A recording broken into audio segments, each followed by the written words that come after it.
नमस्कार, आप सभी का एक बार फिर से स्वागत है सामर्थ्य एकेडमी के इस यूट्यूब प्लेटफॉर्म पर।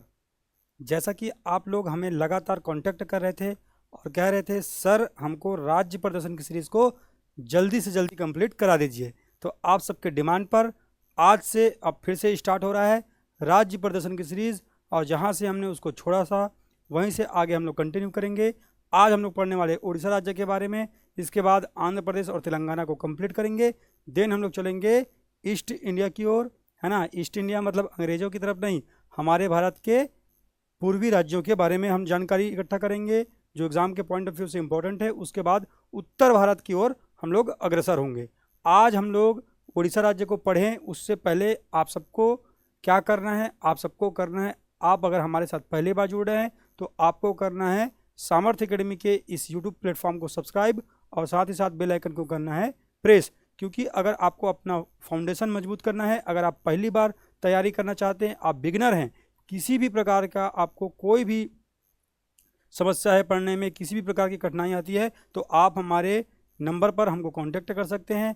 और निःशुल्क तैयारी, फ्री तैयारी आप सामर्थ्य एकेडमी के साथ CGPSC, CG Vyapam, Chhattisgarh SI constable भर्ती परीक्षा, उसके साथ साथ नगर सैनिक और फॉरेस्ट गार्ड भर्ती परीक्षा की तैयारी आप कर सकते हैं। आज की सेशन को हम स्टार्ट करें उससे पहले मैं आपको कहूँगा कि आपके, है ना, एक लाइक, एक कमेंट और एक शेयर से हम अधिक से अधिक लोगों तक पहुँच पाते हैं।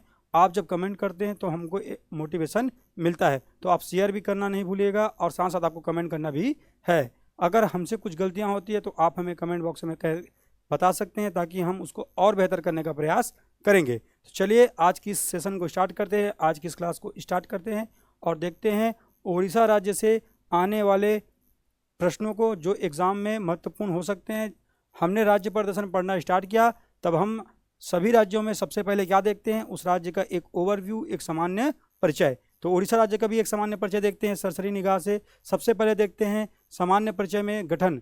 गठन की अगर बात कहा जाए तो आपको याद रखना है गठन कब हुआ था, 1936 में, अप्रैल 1936 में उड़ीसा राज्य का गठन किया गया था। लेकिन आपको इस डेट को याद करने की आवश्यकता नहीं है, आपको एग्जाम में नहीं पूछा जाएगा। चलिए आगे बढ़ते हैं और देखते हैं राजधानी। तो उड़ीसा की राजधानी क्या है, उड़ीसा की राजधानी है भुवनेश्वर। क्या है, भुवनेश्वर यहाँ की राजधानी है, इसको आपको याद रखना है। आगे बढ़ते हैं और देखते हैं शास्त्रीय भाषा। तो अभी तक हम लोगों ने शास्त्रीय भाषा लगातार जितने भी राज्यों में शास्त्रीय भाषाओं से संबंधित चीज़ें आई है उसको हम लोग पढ़ते हुए चल रहे हैं। तो आप सबको पता होगा उड़ीसा की मुख्य भाषा क्या है, मुख्य भाषा क्या है यहाँ की, ओडिसी, जिसको कई लोग ओडिया भी कहते हैं, ओडिसी कह सकते हैं आप, ओडिसी, इसको ओडिया भी कहते हैं। इस भाषा को भी शास्त्रीय भाषा का दर्जा प्राप्त है। आप सबको शास्त्रीय भाषा अगर याद रखना है तो आपको ट्रिक याद रख लीजिए। ट्रिक क्या है, ट्रिक है जी तस्ते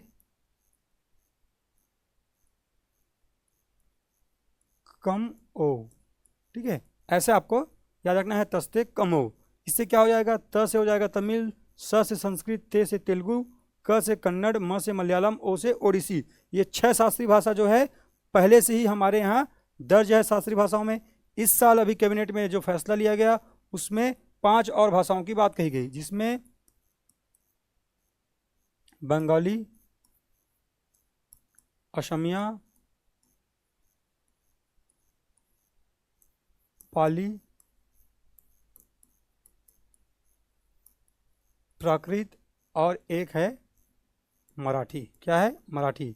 तो ये 5 अभी इस साल और ये पहले के 6, तो कुल टोटल शास्त्रीय भाषाओं की संख्या कितनी है भारत में, अब टोटल हो जाएगी 11। ठीक है, चलिए आगे बढ़ते हैं और देखते हैं यहाँ के शास्त्रीय नृत्य के बारे में। तो आपको याद रखना है शास्त्रीय नृत्य। तो शास्त्रीय नृत्य से अगर प्रश्न बने तब आपको याद रखना है शास्त्रीय नृत्य क्या है। यहाँ का शास्त्रीय नृत्य है जी ओडिसी। ठीक है, इसको ओडिया भाषा कर लीजिए। ठीक है, नृत्य को आप कर लीजिए ओडिसी। ठीक है, ओडिसी जो है एक शास्त्रीय नृत्य है, आपको याद रखना है। शास्त्रीय नृत्यों की संख्या भारत में कितनी है, कुल टोटल शास्त्रीय नृत्यों की संख्या आपसे एग्जाम में पूछा जाए तब आपका जवाब होगा कुल शास्त्रीय नृत्यों की संख्या है 8, जिसमें से आपको याद रखना है। चलिए हम थोड़ा सा इसको यहीं पर जान लेते हैं क्या है। यहाँ पर आप जानेंगे, ये जो केरल आप देख पा रहे हैं, केरल में आपको 2 शास्त्रीय नृत्य देखने को मिलेगा। है ना। एक को कहते हैं आप मोहिनी अट्टम, क्या कहते हैं, मोहिनी अट्टम। एक को कहा जाता है कथकली, क्या कहते हैं, कथकली। ठीक है। साथ ही आपको पता होगा दक्षिण भारत में तमिलनाडु में एक और आपको देखने को मिलेगा जिसको कहते हैं आप भारतनाट्यम, क्या कहते हैं, भरतनाट्यम। अच्छे से आपको याद रखना है। आप जब आंध्र प्रदेश हम पढ़ेंगे तब आप पढ़ेंगे आंध्र प्रदेश में एक शास्त्रीय नृत्य पढ़ते हैं जिसको कहा जाता है कुचिपुड़ी, क्या कहते हैं, कुचिपुड़ी। एक आप अब देख पा रहे हैं, क्या देख पा रहे हैं जी, आप देख पा रहे हैं क्या, आंध्र प्रदेश में कुचिपुड़ी। अभी आप देख पा रहे हैं कहाँ, उड़ीसा में ओडिसी नृत्य को, जो कि एक शास्त्रीय नृत्य है। इसके अलावा और क्या बच जाता है, इसके अलावा जो बचता है उत्तर भारत में आपको देखने को मिलेगा यहाँ पर कथक नृत्य, क्या मिलेगा, कथक, उत्तर प्रदेश में। ठीक है।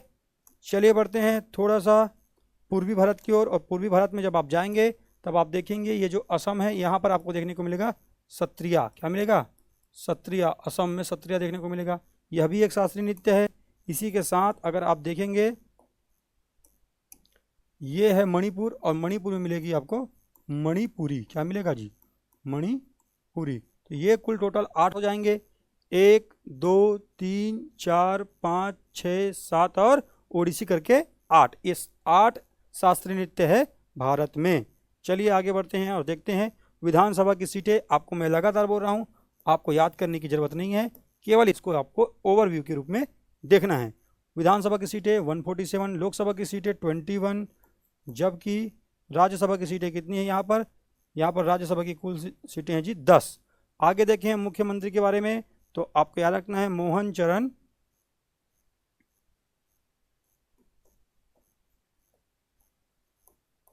मांझी। अभी वर्तमान में यहाँ के क्या है, सीएम है, मुख्यमंत्री हैं। जबकि रघुवर दास अभी वर्तमान में राज्यपाल हैं, रघुवर दास। ठीक है। आपको इस स्लाइड से क्या क्या प्रश्न पूछा जा सकता है, जो पूछा जा सकता है उसमें से शास्त्रीय नृत्य, शास्त्रीय भाषा याद रखना है। आपको पूछा जा सकता है शास्त्रीय भाषाओं की संख्या कुल 11, जबकि शास्त्रीय नृत्यों की कुल संख्या 8, और कहाँ कहाँ पर कौन कौन से होते हैं उसको मैंने यहाँ पर आपको लिखवा दिया है। ठीक है, ये प्रश्न आपको एग्जाम में बन सकते हैं। चलिए आगे बढ़ते हैं और देखते हैं हर बार की तरह प्राकृतिक विशेषताएं। और प्राकृतिक विशेषताओं में हमको उड़ीसा में बहुत ज़्यादा चीज़ें नहीं देखना है। उड़ीसा को हम प्राकृतिक विशेषताओं को पढ़े उससे पहले आप सबको इसको थोड़ा सा समझना है। जैसे हमने वेस्टर्न घाट को समझा था उसी प्रकार से आपको ईस्टर्न घाट को, पूर्वी घाट को आपको समझना है। ठीक है जी, देखते हैं। चलिए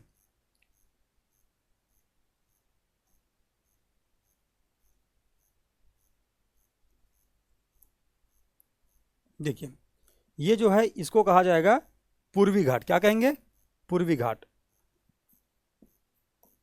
और पूर्वी घाट जो है मैंने बताया था आपको, पूर्वी घाट जो है पश्चिमी घाट की तुलना में अधिक चौड़ा है। इसका कारण क्या है, मैंने बताया था पूर्वी घाट पश्चिमी घाट की तुलना में अधिक चौड़ा क्यों है, क्योंकि यहाँ से जो नदियाँ उद्गमित होती हैं वो आती हैं और अपने साथ सेडिमेंट लाती है, अवसाद लाती हैं और पूर्वी घाट में ला करके छोड़ देती हैं। यही कारण है कि ये समय के साथ यहाँ पर इकट्ठा हो गए हैं और ये क्या हो गया है, इनका विड्थ, इनकी चौड़ाई जो है बढ़ गई है। आपको याद रखना है, इसीलिए पूर्वी घाट आपको चौड़ा दिखेगा। जबकि आपको ऊंचाई किसकी अधिक दिखेगी, ऊंचाई आपको दिखेगी पश्चिमी घाट की अधिक, लेकिन इसकी चौड़ाई कम है। ठीक है, ये जो है सतत रूप से दिखता है। ये जो पूर्वी घाट है पूरा आपको ऐसे ताप्ती नदी के मुहाने से आपको पूरा ऐसा सतत रूप से दिखता है, कहीं पर आपको कटा फिटा नहीं दिखता है ऐसे। और ये दोनों के संधि जंक्शन के रूप में आप तमिलनाडु में पढ़ते हैं, क्या, नीलगिरी को पढ़ते हैं वेस्टर्न घाट और ईस्टर्न घाट के संधि जंक्शन के रूप में, है ना। आपने पढ़ा भी है, हमने इसको तमिलनाडु में अच्छे से डिस्कस किया है।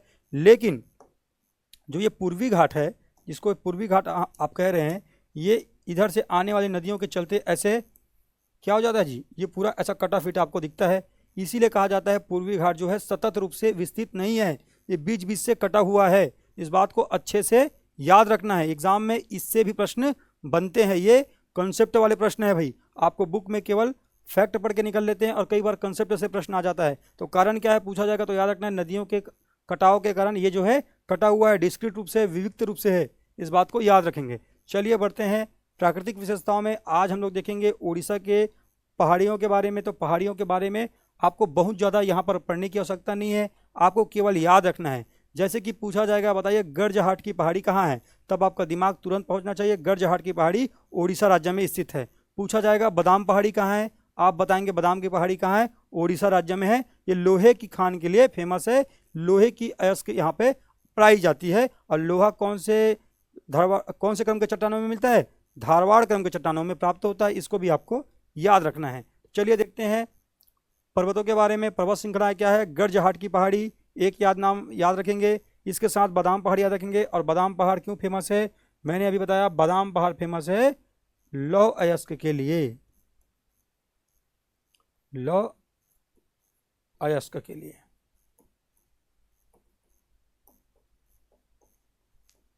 ठीक है, लौह अयस्क के लिए फेमस है बादाम पहाड़। इसके साथ साथ आपको और क्या देखने को मिलेगा, मलयगिरी की पहाड़ी। मलयगिरी की पहाड़ी कहाँ है आपसे पूछा जाएगा, तब आपको याद रखना है मलयगिरी पहाड़ी जो है उड़ीसा में है। और ये मलयगिरी की पहाड़ी पूर्वी घाट का ही एक भाग है ना। और आपको याद रखना है इसी के पास चांदीपुर नामक द्वीप स्थित है। कौन सा द्वीप स्थित है, चांदीपुर नामक द्वीप के पास ही स्थित है ये मलयगिरी की पहाड़ियाँ। और चांदीपुर द्वीप के समीप स्थित है APJ अब्दुल कलाम, है ना, द्वीप। कौन सा द्वीप, APJ अब्दुल कलाम द्वीप, जिसको व्हीलर द्वीप के नाम से भी आप जानते हैं। उसका नया नाम अब क्या है, व्हीलर द्वीप का नया नाम क्या है, APJ अब्दुल कलाम द्वीप, APJ अब्दुल कलाम द्वीप, व्हीलर द्वीप। ठीक है, आगे हम लोग अभी देखेंगे उसको। मलयगिरी की पहाड़ी, गर्जहाट की पहाड़ी, इसके साथ साथ बादाम पहाड़ी, ये सब पहाड़ी कहाँ है, उड़ीसा राज्य में है। मेरे साथ बोलिए, गर्जहाट की पहाड़ी, मलयगिरी की पहाड़ी, इसके साथ बादाम की पहाड़ी। बादाम की पहाड़ी किस लिए फेमस है, लोहे की खान के लिए फेमस है। आगे देखते हैं, इस यहीं पर एक पहाड़ और क्या है आपको देखने को मिलेगा, यहीं पर महेंद्रगिरी। अब यहाँ से जो प्रश्न आएगा उसको मैं आपको नोट करवा रहा हूँ, इसको अच्छे से नोट कीजिए एकदम, और अपने कॉपी में इसको हाईलाइट करके लिखेंगे। ठीक है, क्योंकि अब जो पूर्वी घाट की ऊंचाई है, सबसे ऊंची चोटी, उसी को लेकर के बहुत दिनों से क्या हो रहा है जी, बहुत दिनों से कन्फ्यूज़न की स्थिति बनी हुई है। इसी को आज हम लोग देखने वाले हैं। नोट कर लेते हैं। आपको याद रखना है महेंद्रगिरी की पहाड़ी, पहले तो बात आपको याद रखना है महेंद्रगिरी की पहाड़ी, महेंद्रगिरी की पहाड़ी।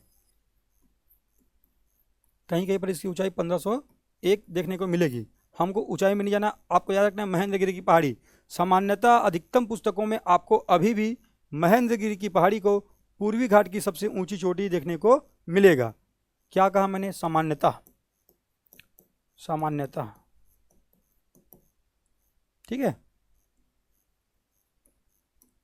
पूर्वी घाट की सबसे ऊंची चोटी मानी जाती है।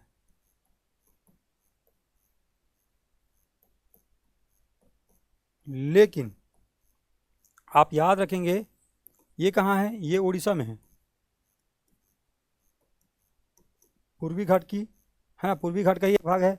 लेकिन अभी आंध्र प्रदेश में, कहाँ, आंध्र प्रदेश, आंध्र प्रदेश में जिंदगढ़ा, क्या नाम है, जिंदगढ़ा, जिंदगढ़ा नामक, जिसकी ऊंचाई बताई जा रही है 1690 मीटर, है ना।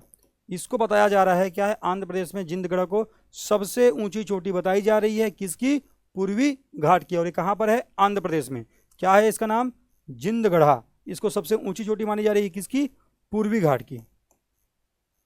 ठीक है, पूर्वी घाट की सबसे ऊंची चोटी मानी रही है, सर्वोच्च चोटी, सर्वोच्च शिखर।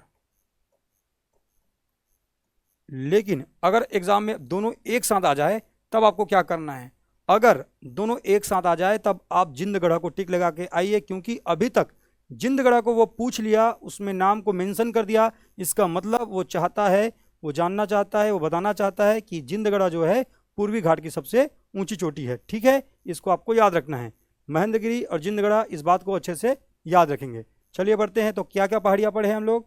यहाँ पर हम लोगों ने देखा गर्जहाट की पहाड़ी, गर्जहाट की पहाड़ी का विस्तार आपको झारखंड और ओडिशा दोनों में आपको देखने को मिलता है, पर मुख्यतः भी आपको याद रखना है ओडिशा में। ठीक है, इसके साथ आपने देखना बादाम पहाड़ जो कि लोहे की खान के लिए फेमस है, मलयगिरी की पहाड़ी, महेंद्रगिरी की पहाड़ी, इसके साथ साथ आपको मैंने बताया जिंदगढ़ा जो कि आंध्र प्रदेश में है, इसको सर्वोच्च चोटी माना जा रहा है, किसकी, पूर्वी घाट की। लेकिन सबसे ज़्यादा क्या है पुस्तकों में अभी भी क्या देखने को मिलता है, महेंद्रगिरी की पहाड़ी। ठीक है, इस बात को याद रखना है। इसके अलावा यहीं पर कोरापुट की पहाड़ी है, कोरापुट वाले क्षेत्र में, जहाँ से सबरी नदी का उद्गम होता है। कालाहांडी तहसील के पास मुंगेर पर्वत है, वहाँ से छत्तीसगढ़ में बस्तर की जीवनदायिनी कहे जाने वाली इंद्रावती नदी का उद्गम होता है। तो मुंगेर पर्वत भी कहाँ है?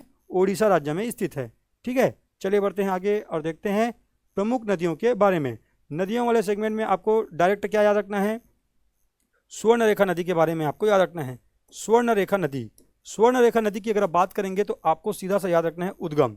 क्या याद रखना है? उद्गम। उद्गम कहाँ से होता है? उद्गम ये होता है जी रानी चूहा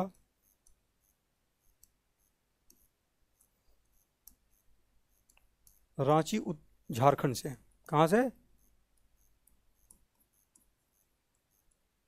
झारखंड से इसका उद्गम होता है। प्रवाह क्षेत्र की अगर आप बात करते हैं, प्रवाह क्षेत्र, यह नदी रानी चूहा झारखंड से उद्गमित होकर के प्रवाहित होती है सबसे पहले झारखंड में। एक तो पहली बात यहीं से याद रख लेंगे, फिर पश्चिम बंगाल याद रखेंगे,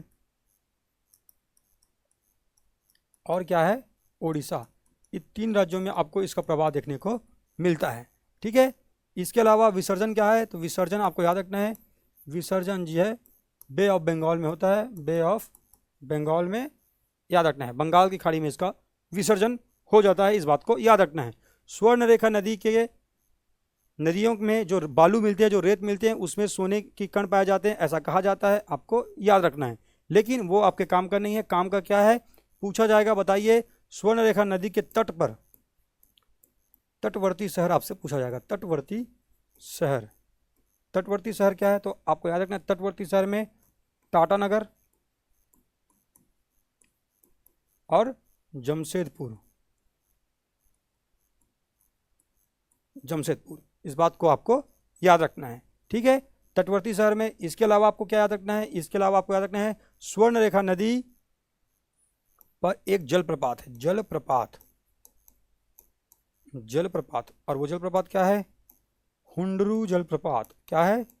हुंडरू वाटरफॉल, हुंडरू वाटरफॉल। ठीक है, हुंडरू जलप्रपात किस नदी पर है? स्वर्णरेखा नदी पर है। इतना प्रश्न बनता है स्वर्णरेखा नदी से, आपको याद रखना है। ठीक है, चलिए आगे बढ़ते हैं ब्राह्मणी नदी के बारे में। तो छत्तीसगढ़ का जब ड्रेनेज सिस्टम पढ़ते हैं तो छत्तीसगढ़ में 5 अपवाह तंत्र को हम पढ़ते हैं, जिसमें से हम क्या क्या देखते हैं? पहले देखते हैं महानदी अपवाह तंत्र, फिर देखते हैं गोदावरी अपवाह तंत्र, फिर देखते हैं हम लोग सोनगंगा अपवाह तंत्र, उसके बाद नर्मदा और ब्राह्मणी अपवाह तंत्र को देखते हैं। तो ब्राह्मणी नदी के बारे में छत्तीसगढ़ में डिस्कस करते हैं। ब्राह्मणी नदी बेसिकली क्या है? झारखंड के गुमला वाले क्षेत्र से उद्गमित होने वाली शंख और दक्षिणी कोयल को संयुक्त रूप से राउरकेला के पास कहा जाता है ब्राह्मणी नदी। आपको याद रखना है। ठीक है, किसका किसका मेल है? तो ये है शंख और दक्षिणी कोयल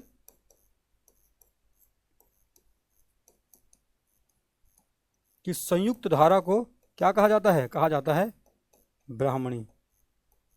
ठीक है, ब्राह्मणी नदी कहाँ प्रवाहित होती है आपसे पूछा जाएगा, तब आपको याद रखना है ये प्रवाहित होती है उड़ीसा में। आपको इतनी ही बातें आपके अभी याद रखना है। ठीक है, चलिए बढ़ते हैं आगे और देखते हैं और महत्वपूर्ण नदियों के बारे में। तो महानदी और शिवनाथ, ये दो हम लोग पढ़ते हैं छत्तीसगढ़ के ड्रेनेज सिस्टम में, हम इसको पढ़ते हैं महानदी और शिवनाथ नहीं, महानदी और इंद्रावती। ठीक है, महानदी और इंद्रावती हम पढ़ते हैं छत्तीसगढ़ के ड्रेनेज सिस्टम में, है ना। शिवनाथ तो हम लोग मध्य छत्तीसगढ़ में पढ़ते हैं। तो महानदी के बारे में जब हम पढ़ते हैं तो हम देखते हैं महानदी का उद्गम कहाँ होता है? धमतरी के सिहावा वाले क्षेत्र से होता है। इसकी कुल लंबाई 858 किलोमीटर है, लेकिन छत्तीसगढ़ में इसका प्रवाह क्षेत्र 286 किलोमीटर आप देखने को मिलता है आपको। इसके साथ साथ इसमें विभिन्न परियोजनाओं को देखने को मिलता है। इसके तटवर्ती शहरों में आप राजिम, सिरपुर, पलारी, सिवरी नारायण जैसे क्षेत्र को आप देखते हैं। साथ ही चंद्रपुर भी इसी के तट पर बसा हुआ है ना। इसमें त्रिवेणी संगम के रूप में आप अलग अलग स्थान पर अलग अलग देखते हैं। पैरी सोंढूर के साथ जब महानदी मिलता है वो स्थान राजिम है। जब आप ऊपर जाते हैं सिवरी नारायण के पास तो वहाँ पर आपको कौन कौन मिलता है? शिवनाथ, महानदी और जोंक मिलता है। जबकि मान, लात और महानदी के संगम पर आपको चंद्रपुर मिलता है। तो ये अलग अलग संगम स्थल है जो महानदी में छत्तीसगढ़ में ड्रेनेज सिस्टम में अच्छे से इसको पढ़ेंगे। आपको याद रखना है यहाँ पर क्यों लिखा हुआ है, क्योंकि महानदी पर ओडिशा में एक डैम बना हुआ है, ओडिशा में एक बांध बना हुआ है, बांध। उस बांध को कहा जाता है हीराकुंड बांध, क्या कहते हैं? हीराकुंड बांध। हीराकुंड बांध बना हुआ है। एग्जाम में एक बार पूछा गया था हीराकुंड बांध की निर्माण कार्य कब प्रारंभ हुआ था, व्यापम ने पूछा था। तो व्यापम को तो आप जान रहे हो, व्यापम कई बार अपने तरीके से आंसर लेता है। इसमें आंसर लिया गया था 1948 में ये बनना प्रारंभ हुआ था, जबकि ये पूरा इसका निर्माण पूरा कंप्लीट कब हुआ था? 1958 में। लेकिन अगर आप विकिपीडिया में जाकर के चेक करेंगे तो आपको मिलेगा ये 47 और ये मिल जाएगा भैया 57। तब आप अपने स्वविवेक का प्रयोग करेंगे एग्जाम में, अगर ये आ जाएगा तो आपको क्या लगाना है, ठीक है? 47 लगाना है कि 57 लगाना है। व्यापम ने इसका आंसर 48 और 58 पहले ही ले लिया है, ठीक है? तो मैं आपको बता दे रहा हूँ। हीराकुंड बांध है, इसके बारे में आपको याद रखना है, महानदी पर बना हुआ है, भारत का सबसे लंबा बांध है, भारत का सबसे लंबा बांध है, ठीक है? इस बात को याद रखेंगे। इसी हीराकुंड डैम से राउरकेला इस्पात संयंत्र को जल की आपूर्ति होती है, ठीक है? इंद्रावती नदी के बारे में याद रखना है, मैंने बताया कहाँ? मुंगेर पर्वत, क्या? मुंगेर पर्वत कालाहांडी उड़ीसा से, कालाहांडी उड़ीसा से। और विसर्जन कहाँ होता है? विसर्जन इसका तो आपको पता ही है, बे ऑफ बंगाल में होता है विसर्जन, बे ऑफ बंगाल में होता है, बंगाल की खाड़ी में ये भी विसर्जित हो जाती है ना महानदी। जबकि मुंगेर पर्वत से कालाहांडी जिले से निकलती है कौन? इंद्रावती। इसको बस्तर की जीवनदायिनी कहते हैं, भद्रकाली के पास गोदावरी में जाकर के मिल जाती है। इसके बारे में भी छत्तीसगढ़ में डिटेल में पढ़ेंगे, अभी यहाँ पर आपको एक ओवरव्यू के रूप में याद रखना है। कोरापुट की पहाड़ी अगर आप याद रखते हैं, एक और यहीं पर एक नदी लिख लीजिए, एक नदी है सबरी, क्या है? सबरी। छत्तीसगढ़ में इसको कोलाब नदी कहते थे प्राचीन समय में, 173 किलोमीटर की इसकी लंबाई है ना? देखना है आपको, सबरी नदी ये कोरापुट की पहाड़ी से उद्गमित होती है। कहाँ से? कोरापुट ओडिशा से। तो आप इसको भी ऐसे अभी याद रख सकते हैं, ताकि आप जब पढ़ें तो आपके दिमाग में चीज़ें सेट रहें, ठीक है? चलिए बढ़ते हैं आगे और देखते हैं ओडिशा से और बढ़िया बढ़िया फैक्ट जो आपके एग्जाम में आ सकते हैं। तो राष्ट्रीय उद्यान की बात करें तो आपको राष्ट्रीय उद्यान में सबसे पहले याद रखना है भीतरकनिका राष्ट्रीय उद्यान और सिमलीपाल राष्ट्रीय उद्यान कहाँ है, आपसे पूछा जाएगा। आपका दिमाग तुरंत पहुंचना चाहिए ओडिशा राज्य में। चलिए देखते हैं भीतरकनिका और सिमलीपाल राष्ट्रीय उद्यान को। भीतरकनिका राष्ट्रीय उद्यान कहाँ है? ओडिशा राज्य में है। लेकिन इसमें एक बात आपको और अच्छे से मेंशन करके याद रखना है, इसी राष्ट्रीय उद्यान के अंतर्गत ये एक अभयारण्य भी घोषित हुआ था पहले, बाद में राष्ट्रीय उद्यान बना। इसी के अंतर्गत क्या है? इसी के अंतर्गत है जी गहीरमाथा। क्या है? गहीरमाथा, जो किस लिए फेमस है? ऑलिव रिडले कछुओं के संरक्षण के लिए, ठीक है? प्राकृतिक रूप से ऑलिव रिडले कछुओं के संरक्षण के लिए गहीरमाथा नामक स्थान भीतरकनिका राष्ट्रीय उद्यान के अंतर्गत संचालित है। आपको याद रखना है, भारत में वर्ष 1974-75 में कछुओं के संरक्षण के लिए एक परियोजना लाया गया था। आपको याद रखना है, इसको बाद में मैं पढ़ाऊंगा, पर्यावरण वाले सेगमेंट में भी पढ़ेंगे इसको, और इसको ज्योग्राफी में भी हम इसको पढ़ेंगे, ठीक है? तो आपको याद रखना है भीतरकनिका राष्ट्रीय उद्यान के अंतर्गत स्थित है गहीरमाथा, और ये किस लिए फेमस है? ऑलिव रिडले कछुओं के लिए, इसके संरक्षण के लिए फेमस है। चलिए आगे देखते हैं क्या है सिमलीपाल राष्ट्रीय उद्यान। ये सिमलीपाल जो है राष्ट्रीय उद्यान के साथ साथ टाइगर रिजर्व है, इसी के साथ साथ ये एक बायोस्फीयर रिजर्व भी है। अगले स्लाइड में इस बायोस्फीयर रिजर्व की पूरी कहानी को देखते हैं, ठीक है? अच्छे से आपको याद रखना है, टाइगर रिजर्व भी है, बायोस्फीयर रिजर्व भी है। यहाँ पर सतकोशिया टाइगर रिजर्व भी आपको देखने को मिलता है। आगे देखते हैं जैवमंडल आरक्षित क्षेत्र कहने का मतलब है बायोस्फीयर रिजर्व। इस शब्द के जनक हैं सुयस, एडवर्ड सुयस, ठीक है? बाद में पढ़ेंगे उसको, अभी आपको याद रखना है जैवमंडल आरक्षित क्षेत्र क्या है? तो ये है भैया सिमलीपाल।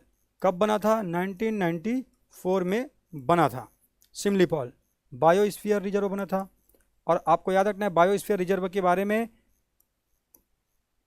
ये जो है यूनेस्को के मैप की सूची में शामिल है। मैप कहने का मतलब क्या है? मैप कहने का मतलब है man and biosphere reserve programme. ठीक है, इस प्रोग्राम में क्या है, इस प्रोग्राम में है ना, इसको शामिल किया गया है। भारत में कुल 18 बायोस्फीयर रिजर्व हैं, इस बात को अच्छे से याद रखेंगे। ठीक है, लेकिन इनमें से केवल 12 को ही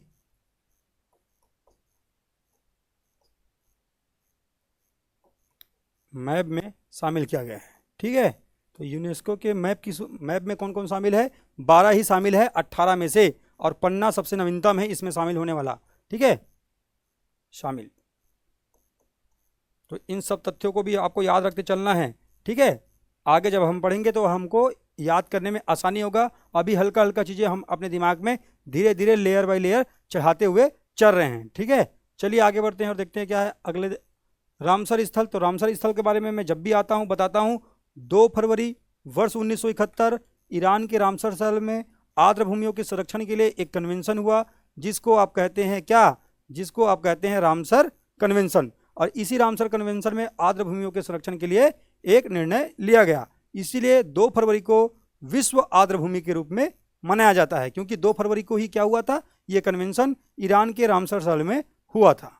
ठीक है, भारत में कितने रामसर शहर हैं, साइट हैं, इसके बारे में मैंने आपको करंट अफेयर में एक दिन बताया था। आपको अगर पता है तो आपको कमेंट बॉक्स में कमेंट करके बताना है। और भारत में सबसे ज़्यादा रामसर साइट्स की संख्या किस राज्य में है, ये भी आपको हमको कमेंट करके बताना है। चलिए देखते हैं क्या है। अनसुपा झील, साथ साथ आपको देखने को मिलेगा भीतरकनिका मैग्रोव, इसके साथ साथ आपको देखने को मिलेगा हीराकुंड बांध, इसके अलावा मिलेगा सतकोसिया गॉर्ज, और आपको मिलेगा तंपारा झील। ये 5 आप देख पा रहे हैं। इसके अलावा एक नाम जो छूटा हुआ है वह है चिल्का झील। क्या है, चिल्का झील। और चिल्का झील को आपको मोस्ट आईएमपी करके रखना है। झीलों में सबसे मोस्ट आईएमपी क्या होता है, चिल्का झील। यह भारत की सबसे बड़ी लैगून झील। लैगून कहने का मतलब होता है खारे पानी का झील। क्या है, खारे पानी का झील, इस बात को याद रखेंगे। और इसी लैगून को कयाल कहा जाता है। क्या कहा जाता है, कयाल। कहाँ, केरल में। वेम्बनाड झील याद कीजिए, मैंने पढ़ाया था आप सबको। कयाल कहाँ कहा जाता है, लैगून झील को, केरल में। इस बात को याद रखेंगे। वेम्बनाड सबसे लंबी झील है, लेकिन सबसे बड़ी कौन है, चिल्का झील। इस बात को अच्छे से याद रखेंगे। तो ये 6 रामसर साइट्स कहाँ पर हैं, उड़ीसा राज्य में। ठीक है, चलिए बढ़ते हैं आगे और देखते हैं आगे और क्या क्या तथ्य है। आगे आपको देखने को मिलेगा धार्मिक स्थल। धार्मिक स्थलों में जगन्नाथ, इसके साथ जगन्नाथ पुरी का आपको देखने को मिलेगा। इसके साथ साथ कोणार्क का सूर्य मंदिर आपको देखने को मिलेगा यहाँ पर, और आपको देखने को मिलेगा लिंगराज मंदिर। तो इनके बारे में एग्जाम में क्या प्रश्न बनते हैं उसको भी यहीं पर हम लोग चर्चा कर लेते हैं। क्या क्या प्रश्न बनते हैं, पूछा जाएगा बताइए जगन्नाथ मंदिर भारत के किस राज्य में है। सिंपल सा प्रश्न है, आप जवाब देंगे उड़ीसा राज्य में स्थित है। अब पूछ लेगा थोड़ा सा डीप जाके उड़ीसा के किस शहर में है, तब आपका जवाब हो जाएगा उड़ीसा के पुरी में स्थित है। ठीक है, यहाँ पर किसकी प्रतिमा है, तो आपको याद रखना है यहाँ पर भगवान श्री कृष्ण, बलभद्र, बड़े भाई बलभद्र और बहन सुभद्रा जी की आपको यहाँ पर प्रतिमा मिलेगी। और इनकी प्रतिमा जो है किससे बनी हुई है, लकड़ी से बनी हुई है भाई, है ना। याद रखेंगे, एग्जाम में एक बार पूछा गया प्रश्न है, आपको अच्छे से याद रखना है, काष्ठ से निर्मित हुए। एक बार एग्जाम में पूछा गया सीजीपीएससी के प्री के एग्जाम में। ठीक है, इस बात को याद रखेंगे। जगन्नाथ मंदिर पुरी में स्थित है। इसके साथ साथ आपको याद रखना है निर्माणकर्ता, मंदिर के निर्माणकर्ता पूछा जाएगा है। तो आपका जवाब क्या हो जाएगा, अनंत वर्मन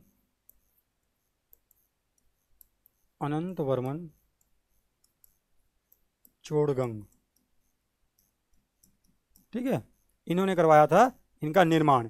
इसके साथ साथ आपको पता होगा ये चार पीठों में से प्रमुख है। एक पीठ है, आप सबको पता होगा, पुरी में 4 पीठों में से एक पीठ स्थित है जिसको गोवर्धन पीठ कहते हैं। आदि गुरु शंकराचार्य जी ने पूरे भारत में 4 पीठों की स्थापना की थी, जिनमें से हमने क्या क्या देखा है तो आपको पता होगा।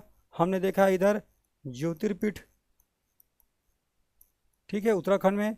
गुजरात में हमने देखा था क्या, शारदा पीठ। जबकि नीचे हमने देखा था श्रृंगेरी पीठ कर्नाटक में। और ये क्या है, उड़ीसा के पुरी में क्या है, गोवर्धन पीठ। किसने बनवाया है, किसने स्थापना किया है, आदि गुरु शंकराचार्य जी ने।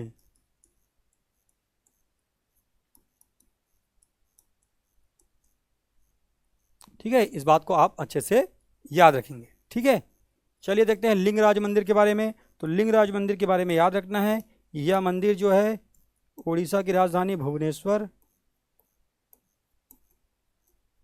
में स्थित है। निर्माणकर्ता अगर आपसे पूछ ले कभी तो आपको बताना है ययाति फर्स्ट ने। ठीक है, इन्होंने निर्माण करवाया था, याद रखना है लिंगराज मंदिर। कोणार्क के सूर्य मंदिर से प्रश्न बनता है, तो आपको याद रखना है कोणार्क का सूर्य मंदिर एक तो बात कहाँ है, ओडिशा में है। और ओडिशा के ये भी कौन से शहर में है, ओडिशा के पुरी में स्थित है। निर्माणकर्ता कौन है, निर्माणकर्ता गंगवंशी शासक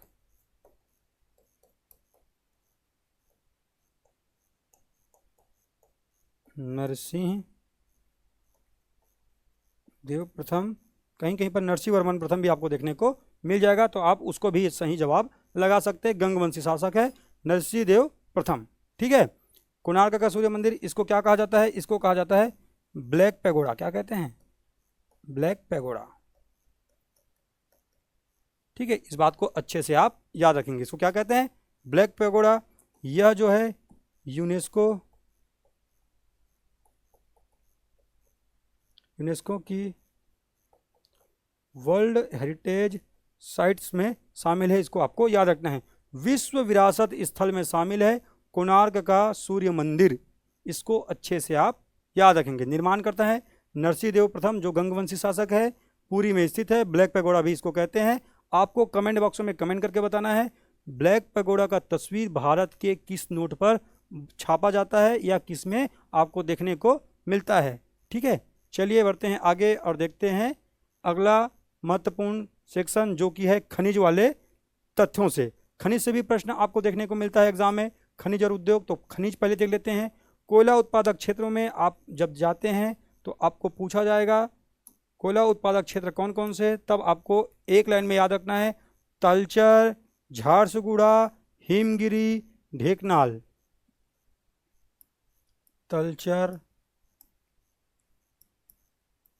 ढेकनाल, झारसुगुड़ा। आप लोग जब रेलवे स्टेशन जाते होंगे आप सुनते होंगे झारसुगुड़ा एक्सप्रेस आने वाली है, ऐसा आप सुनते होंगे, ये वही झारसुगुड़ा है। ठीक है, ढेकनाल, झारसुगुड़ा, तलचर और हिमगिरी वाला क्षेत्र। ठीक है, ये सब क्षेत्र क्या है, कोयला उत्पादक क्षेत्र है। इसके अलावा ब्राह्मणी नदी,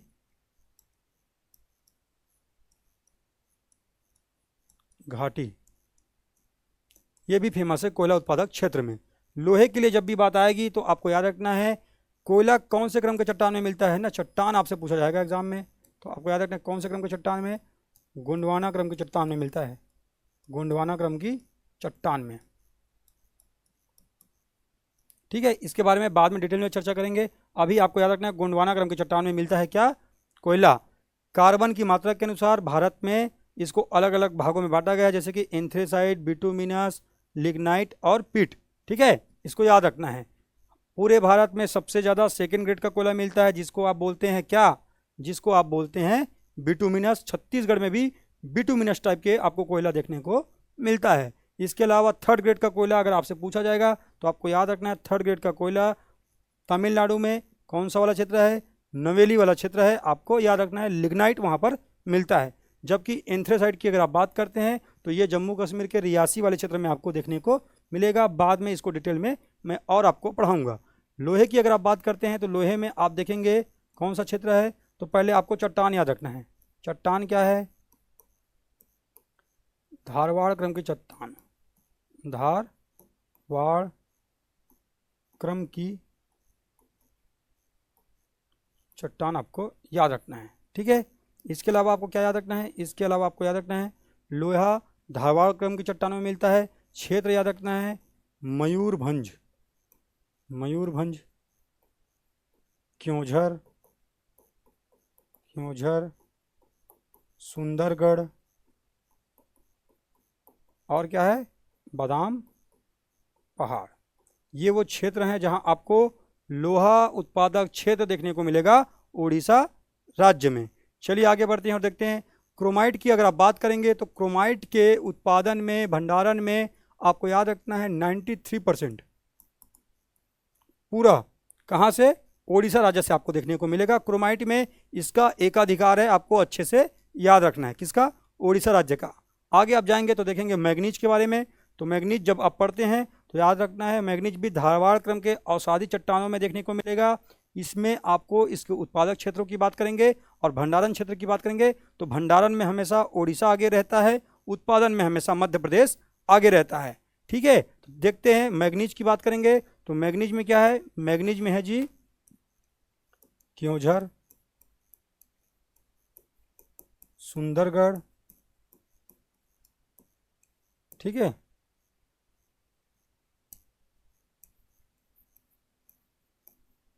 सुंदरगढ़,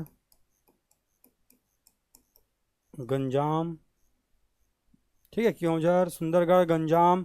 इसके अलावा और क्या है? इसके अलावा आपको देखने को मिलेगा बोलंगीर, बोलनगीर, बोलनगीर, और क्या है? बोलंगीर। इसके साथ साथ क्या क्या है? इसके साथ साथ आपको कोरापुट वाला क्षेत्र में भी आपको मैग्नीज देखने को मिलता है। क्या है? कोरापुट। ये वो क्षेत्र है जहां पर आपको मैग्नीज उत्पादक क्षेत्र देखने को मिलेगा। कहाँ? ये मिलेगा आपको ओडिशा राज्य में। अगर आप बात करते हैं बॉक्साइट की, ठीक है, अगर आप बॉक्साइट की बात करते हैं, यहाँ पर बॉक्साइट भी मिलता है। बॉक्साइट की अगर आप बात करते हैं, ठीक है, तो बॉक्साइट की अगर आप बात करते हैं तो बॉक्साइट में आपको कौन कौन सा क्षेत्र याद रखना है? एक तो याद रखना है कोरापुट, ठीक है, कालाहांडी,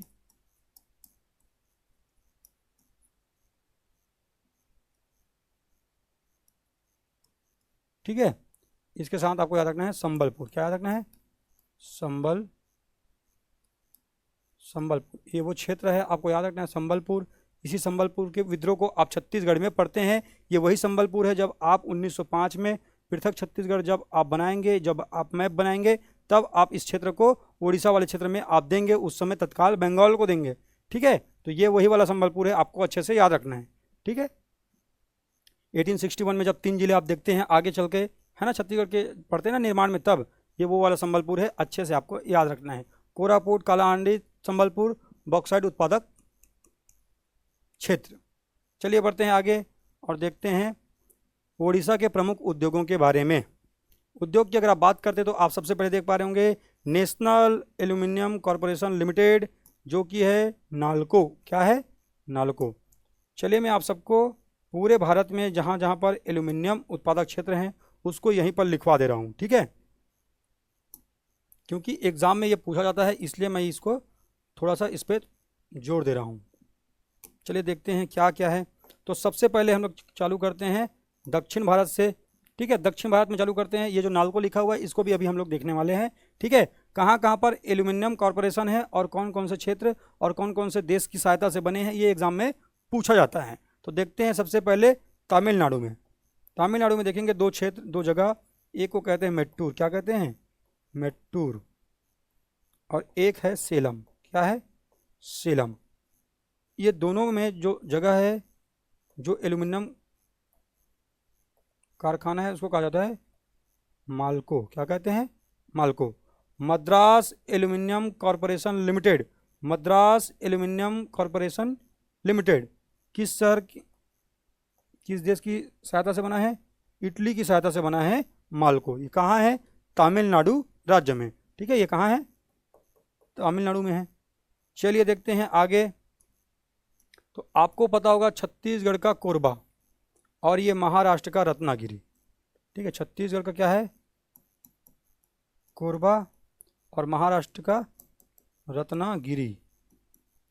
रत्नागिरी, इन दोनों जगहों पर जो एल्यूमिनियम कारखाना है उसको आप कहते हैं बाल्को। और बाल्को किसकी सहायता से बना था, है ना, भारत एल्यूमिनियम कॉरपोरेशन लिमिटेड किसकी सहायता बना था जी, तो आपको याद रखना है ये बना था हंगरी और रूस की सहायता से। ठीक है, इसको आपको याद रखना है। इसके साथ साथ आपको क्या याद रखना है, इसके साथ आपको याद रखना है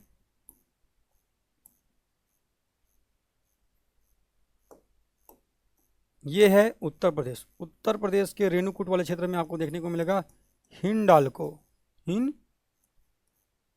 हिंडाल्को क्या है इसका मतलब, Hindustan aluminium corporation limited, Renukoot Uttar Pradesh. कहाँ, उत्तर प्रदेश यूपी में, ये आपको देखने को मिलेगा। ये हिंडाल्को है, ये कौन से देश की सहायता से बन रहा है, ये बन रहा है यूएसए, अमेरिका की सहायता से बन रहा है। ठीक है, इसके बाद आप देखेंगे नाल्को। क्या देखेंगे, नाल्को। नाल्को देख लेते हैं, जो उड़ीसा में अभी पढ़ रहे हैं, ये है NALCO. NALCO national aluminium corporation limited. ठीक है, ये कहाँ कहाँ है, ये आपको देखने को मिलेगा दामनजोड़ी, दामनजोड़ी उड़ीसा, और उड़ीसा में ही एक जगह है और क्या, अंगुल। यहाँ पर आपको देखने को मिलेगा क्या, नाल्को। इसको आपको याद रखना है। कौन से देश की सहायता से बन रहा है, ये बन रहा है फ्रांस की सहायता से। ठीक है, इसके अलावा और क्या याद रखना है, इसके अलावा आपको याद रखना है एक और जगह जो है, ये झारखंड देख पा रहे हैं ना, उड़ीसा के ऊपर है झारखंड, इसको कहा जाता है मुरी। क्या कहते हैं, मुरी, झारखंड। यहाँ पर इसको याद रखेंगे, मुरी, झारखंड। ठीक है, इसके अलावा ये केरल का अलवाय है। क्या है, अलवाय, केरल का अलवाय। तो ये जो दोनों रेड पेन में बना हुआ है ना, मुरी झारखंड और केरल का अलवाय, यहाँ पर आपको देखने को मिलता है इंडाल्को। क्या, इंडाल्को। और ये बना है जी कनाडा के सहयोग से। ठीक है, कनाडा के सहयोग से।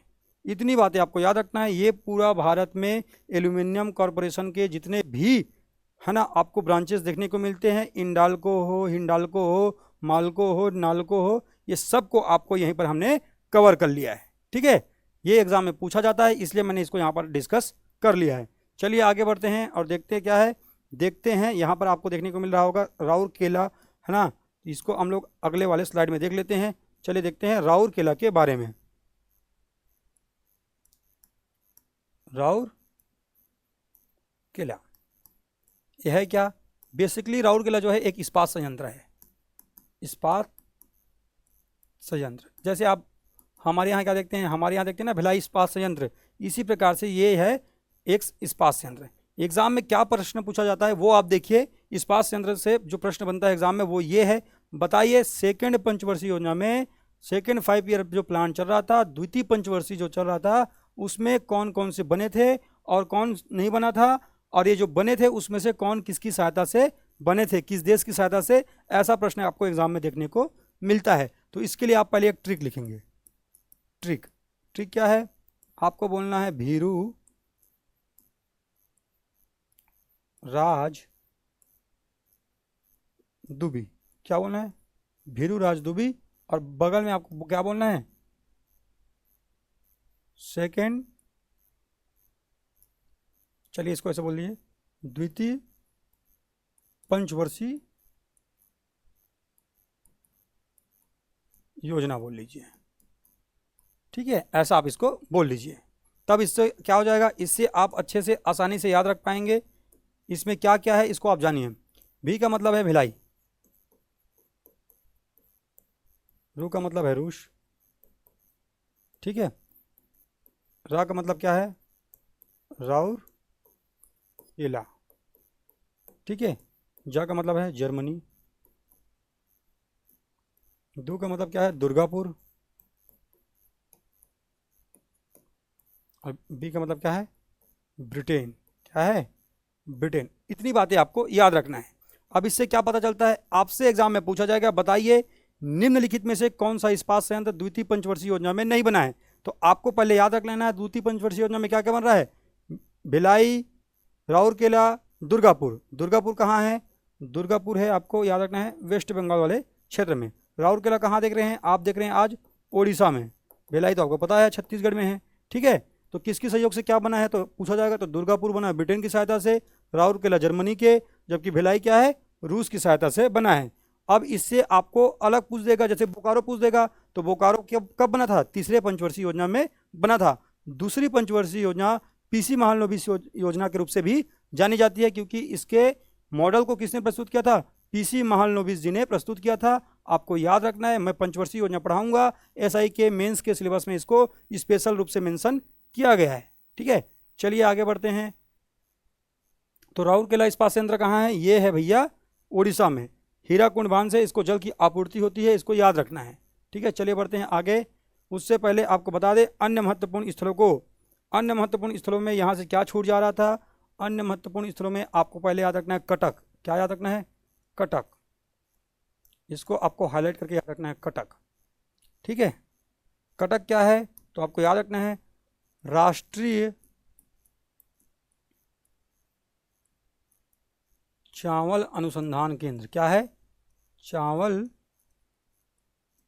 अनुसंधान केंद्र। जिस प्रकार से अंतर्राष्ट्रीय चावल अनुसंधान केंद्र फिलीपींस मनीला में है, उसी प्रकार से भारत में राष्ट्रीय चावल अनुसंधान केंद्र कहाँ है? कटक उड़ीसा में है। इस बात को अच्छे से याद रखेंगे। इसके अलावा उड़ीसा में कौन सा तट पड़ता है? अगर आपको तट पूछा जाए तब आपको याद रखना है तट। अगर आपसे पूछा जाएगा आप बताएंगे तट क्या है? इसको कहा जाता है उत्कल तट। क्या कहते हैं? उत्कल तट कहते हैं यहाँ के तट को। ठीक है, इसके अलावा चांदीपुर द्वीप याद रखेंगे, चांदीपुर द्वीप याद रखेंगे। और ये चांदीपुर द्वीप के बारे में क्या याद रखेंगे? यहीं पर स्थित है व्हीलर द्वीप, व्हीलर द्वीप। और इस व्हीलर द्वीप का नया नाम क्या है? इस व्हीलर द्वीप का नया नाम है APJ अब्दुल कलाम द्वीप। नया नाम है इसका, आपको याद रखना है। क्या नाम है? APJ अब्दुल कलाम द्वीप। अच्छे से आपको याद रखना है। यहीं पर DRDO का मिसाइल परीक्षण केंद्र है, DRDO का मिसाइल परीक्षण केंद्र है, आपको याद रखना है। ठीक है, इसके अलावा क्या याद रखना है? पाराद्वीप। क्या याद रखेंगे? पाराद्वीप। पाराद्वीप, ये द्वीप भी कहाँ है? ये उड़ीसा में स्थित है पाराद्वीप, है ना। पाराद्वीप एक प्रकार का बंदरगाह भी इसी के समीप स्थित है। पाराद्वीप के बारे में क्या याद रखेंगे? पाराद्वीप में याद रखना है जो भीतरकनिका राष्ट्रीय उद्यान जो आप पढ़े, भीतरकनिका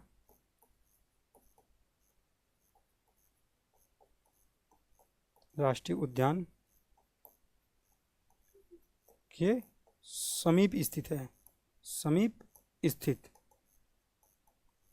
ठीक है, इतनी बातें आपको उड़ीसा राज्य के बारे में जानना है। यहीं से आपके एग्जाम में प्रश्न बनेगा, अगर उड़ीसा राज्य से प्रश्न बनता है। इससे ज़्यादा आपको और डिटेल में राज्य प्रदर्शन ना तो कोई पढ़ाएगा और ना ही पढ़ने की आवश्यकता है। ठीक है, तो आई होप आप सबको आज की क्लास से बढ़िया एग्ज़ाम के पॉइंट ऑफ व्यू से जानकारी मिला होगा। अगर आपको कुछ अच्छा सीखने को मिल रहा है, कुछ बेहतर मिल रहा है, तो आपको सामर्थ्य एकेडमी के इस यूट्यूब प्लेटफॉर्म को करना है सब्सक्राइब, साथ ही बेल आइकन को करना है प्रेस, ताकि आप सबको क्लासेस के नोटिफिकेशन टाइम पर मिलता रहे।